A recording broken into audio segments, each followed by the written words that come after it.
Pumatok sa takilya ang pelikulang My Valentine Girls na pinagsamahan ni Richard Gutierrez at Solen Yusaf. Totoo kayang nagka-develop pa na sila at nag-movie date a day after Valentine's? Makichika kay Lars Santiago. Hindi halos nawala ang mga ngiti sa labi ni Richard Gutierrez, Solen Yusaf at Eugene Domingo sa Victory Party kagabi para sa pelikula nilang My Valentine Girls. Humahato kasi sa takilya ang pelikula at magaganda ang natatanggap nilang feedback. Dahil dito, ngayon pa lang ay pinag-uusapan na ang Valentine movie na gagawin ni Chard sa susunod na taon. At ang plano, magsama sila ni Eugene Domingo sa isang full-length movie. Excited ako, Chard. Alam mo na, lagi naman ako excited pag ikaw.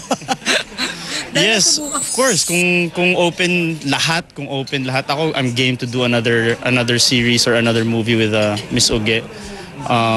Dahil nga very positive nga yung reaction ng tao sa episode namin sa Gunaw. Sa paggawa nila ng Valentine Girls, napamahal sa cast ang kapuso child sensation na si Jillian Ward.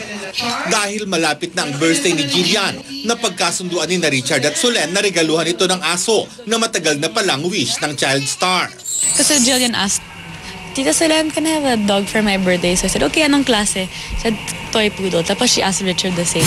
Ang pagkasama ni Richard at Solen sa pagbili ng aso para kay Jillian ay nabigyan naman ng ibang kahulugan ng press. Lalo pang tinutukso ngayon si Richard at Solen dahil nakita silang magkasamang nanood ng sine sa Makati isang araw pagkatapos ng Valentine's Day. Pero wala pa rin pag-amin. She's a lot of fun and